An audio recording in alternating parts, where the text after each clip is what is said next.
इतिहास गवाह है, जब जब पाकिस्तान भारत से टकराया है तब तब उसे मुंह की खानी पड़ी है। इसके बावजूद वो बार बार पाकिस्तान के टकराने की हिमाकत, पाकिस्तान से टकराने की जो हिमाकत है वो पाकिस्तान भारत से करता रहता है। बार बार भारत पाकिस्तान से टकराता है, लेकिन वो जानता है कि अगर उसने भारत से सीधी टक्कर ली तो फिर उसका हश्र वही होगा जो बाकी युद्ध में हुआ था। इसीलिए वो यूएन में जाकर बार बार भारत के खिलाफ जहर उगल रहा है। ये रिपोर्ट देखिए।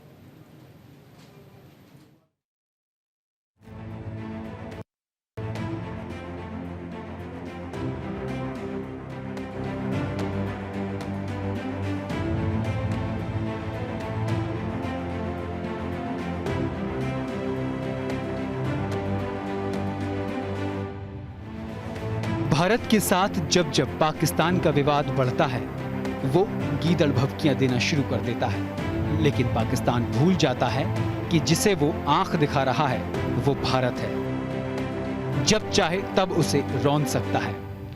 ये पहले वाला भारत नहीं रहा जो धमकियों से डर जाए। इस बार भारत ने पाकिस्तान को लेकर जो स्टैंड लिया है वो उस पर कायम है और पाकिस्तान जानता है कि इस बार भारत के सामने उसकी दाल गलने वाली नहीं है।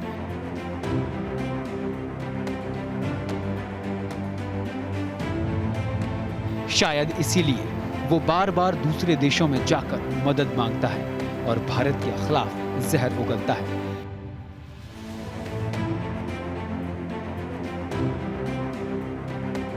लेकिन इस बार समीकरण पूरी तरह बदल चुके हैं। प्रधानमंत्री नरेंद्र मोदी ने पाकिस्तान के लिए ऐसा चक्रव्यूह तैयार किया है जिसे पाकिस्तान के लिए भेदना नामुमकिन है। इसीलिए पाकिस्तान के हालात ऐसे हो गए हैं कि वो भारत के खिलाफ जहर उगलने के लिए विदेशी जमीन को चुन रहा है।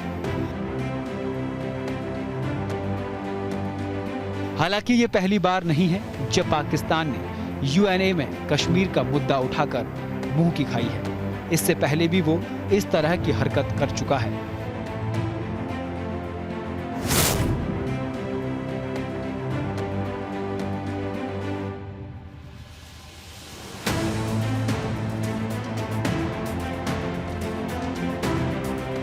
भारत के साथ पाकिस्तान 4 बार किस्मत आजमा चुका है और उसे हर बार मुंह की खानी पड़ी है।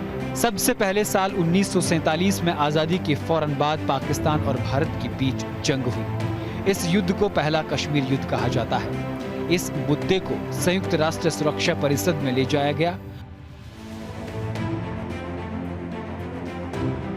22 अप्रैल 1948 को प्रस्ताव 47 पारित किया गया।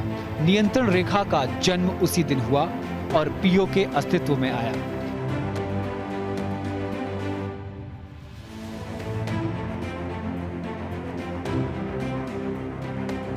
भारत के पास जम्मू और कश्मीर के 2/3 हिस्से पर नियंत्रण था, जबकि पाकिस्तान ने गिलगित बाल्टिस्तान और आजाद कश्मीर पर कब्जा कर लिया था। भारत इसे पाकिस्तान अधिकृत कश्मीर यानी पीओके कहता है।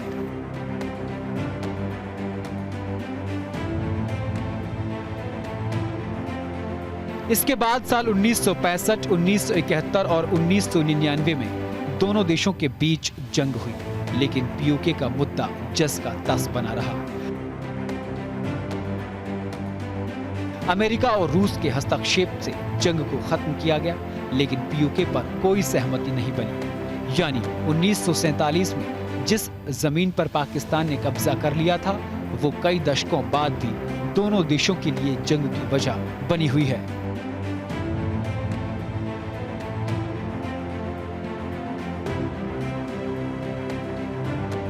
जबकि दुनिया जानती है कि जिस क्षेत्र को पाकिस्तान अपना बता रहा है, अवैध कब्जा करके बैठा है, वो भारत का अभिन्न अंग है। भारत तो सिर्फ अपनी भूमि को वापस पाने की योजना बना रहा है, तो फिर पाकिस्तान क्यों तिलमिला रहा है?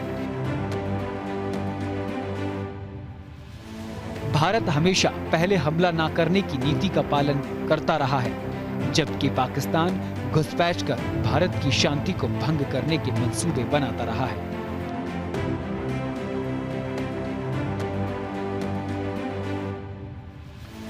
अब ये मामला फिर से तूल पकड़ने लगा है और इसकी वजह खुद पीओके है। दरअसल पीओके की जनता पाकिस्तान के अत्याचारों से तंग आ चुकी है। पाकिस्तानी प्रशासन के अत्याचार के खिलाफ आम लोग सड़कों पर उतर रहे हैं और पूरा पीओके हिंसा की आग में जल रहा है। पाकिस्तान के प्रधानमंत्री ने सब्सिडी पैकेज का लालच देकर पीओके की नाराज जनता को मनाने की कोशिश की, लेकिन घाटी के लोगों ने इस्लामाबाद के झांसे में आने से साफ इनकार कर दिया है।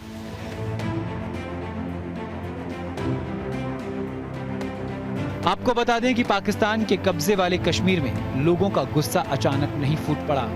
इसकी आग काफी समय से सुलग रही है। अब पाकिस्तान का हाथ छोड़कर भारत के साथ रहना चाहता है। पीओके की यही आवाज पाकिस्तान के हुक्मरानों को नागवार गुजर रही है।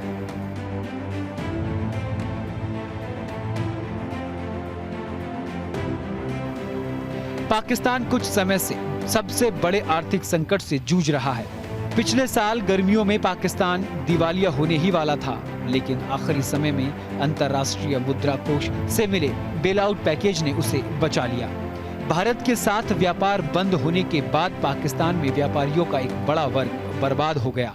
कंगाल पाकिस्तान के पास अब लोगों को दी जाने वाली सब्सिडी भी बंद करनी पड़ी। दूसरी तरफ उसने वसूली के नए नए तरीके निकाले।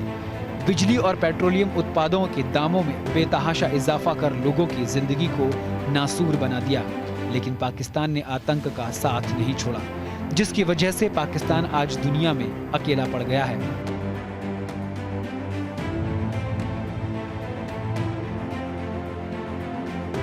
उसके हिमायती देश भी पाकिस्तान के साथ खड़े होने से कतरा रहे हैं और भारत बॉस बनकर दुनिया को रास्ता दिखा रहा है।